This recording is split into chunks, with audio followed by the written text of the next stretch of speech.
Para mag-layout and design na tayo nating prayers for the GC guys, using cellphone tayo, docs apps and slides apps ang ating ginagamit na pang design para maipasa na natin to sa GC. Open na natin yung ating 2025 February prayers for the GC na file name. Pindutin natin yung lapis dyan para ma-edit na natin. Nandito na tayo sa page number 5. Ang ating font is yung date mo na 05 February 2025. Ang ating font is Comic Sans MS, size 14. Text color ay yellow. Highlight color is neon blue.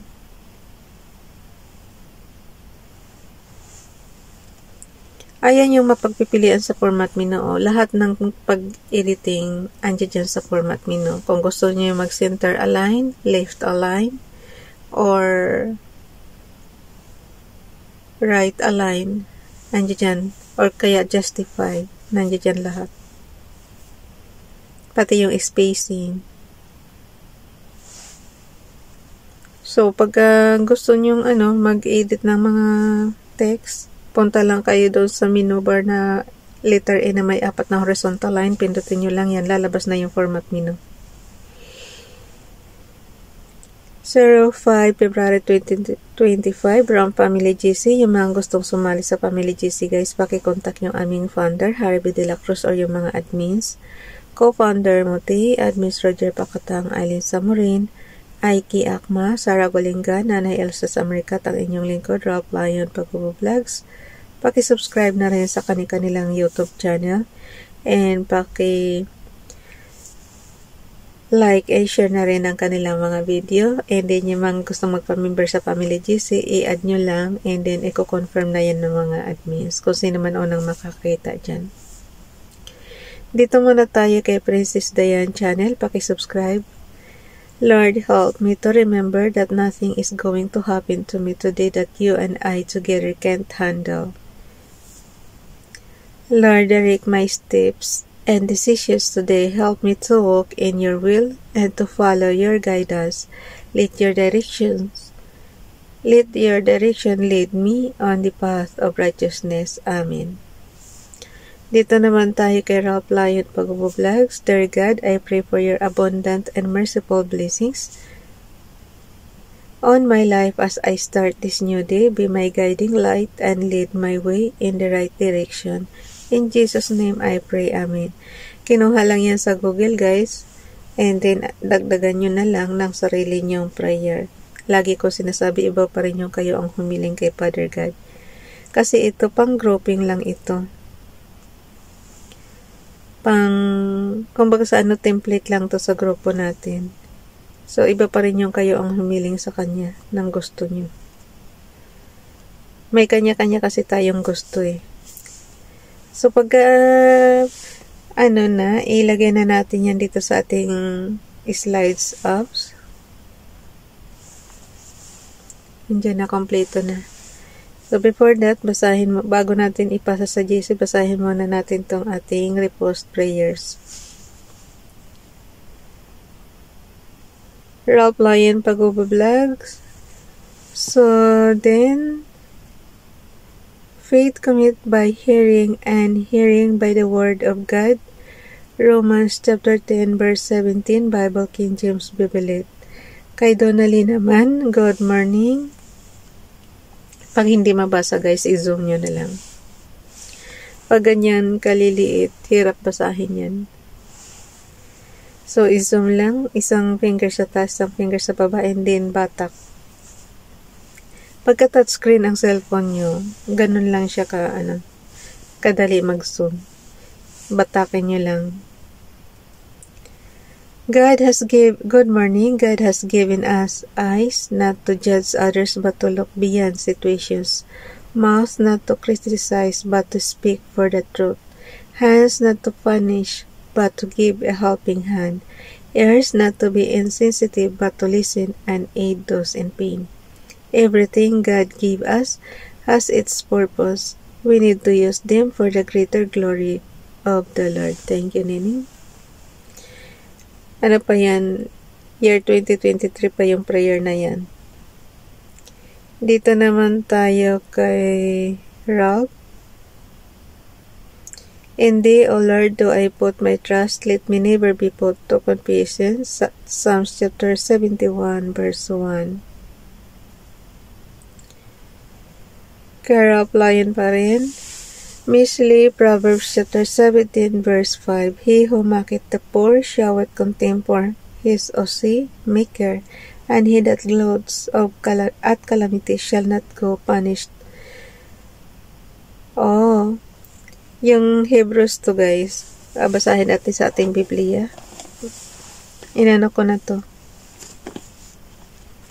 Tagalogin lang natin guys. Pero nakalagay naman sa interpreter dito ang Ose is maker. Pero basahin pa rin natin. Kawikaan, sa Tagalog yung Mishli is Kawikaan, chapter 17, verse 5. Ang nanlalait sa mahirap ay humahamak sa may kapal, at ang nagagalak sa kapahamakan ng iba'y mayroon ding pananagutan. So, huwag manghamak ng kapwa. Ewan ko bakit mayroong ibang nanghahamak. Parang feeling nila sila yung pinakamataas. Parang feeling nila sila yung marunong. And kasi tayo guys, hindi naman tayo sa pinagkalooban ni Father God ng lahat ng pantay-pantay ng karunungan, pantay-pantay ng kayamanan. Hindi naman, kaya kita mo may mahirap, may mayaman pa rin, diba? Ibig ko sabihin, kahit na mangkalagayan ng bawat isa, huwag hamakin. Ang dami kong nababasa. Pati doon sa mga online books, nababasa ko laging hinahamak yung yung mga mga mahihirap. Kaya yung ibang mayayaman nagpanggap na maging mahirap para malaman kung ano talaga ang totoong ugali ng mga, halimbawa ng empleyado nila. Matutuklasan mo kung sino pa yung mga nasa ordinaryong posisyon lang, yun pa yung nanlalait, yung pala akala mo nakasandal sila sa kalabaw, higit pa sila doon sa may-ari ng kumpanya. Parang ganun ang nangyayari. Ay nako, ano ba naman kako yan? Siguro kaya yung mga nagbabasa ng maaring na-adapt yung ganung ugali. Pero huwag natin gayahin kung ano man yung mga nababasa natin. Alam na nga natin masama, gagayahin pa, diba? So, yun. Huwag na. May utak naman tayo tsaka puso para binigyan tayo ng Diyos ng ganyan para tayo mag-decide kung tama ba o mali yung ginagawa na yan. So, dito tayo sa ating storage apps. Mabilisan lang ito. Pag mahaba ang binabasa natin sa Biblia, guys, pagdating dito sa iniiksian na natin kasi kanina nga nasa 20 plus minutes na yun kaya humaba nga tayo ng oras kasi gusto na natin matapos yung Biblia. Ilang na lang naman guys. Ito nandito na ako ito na lang talaga ang naiiwan sa kanya. Pero almost 2 years nating binabasa ang isang buong Biblia. Hindi ko alam bakit parang mas madali basahin ang English kaysa yung Tagalog version.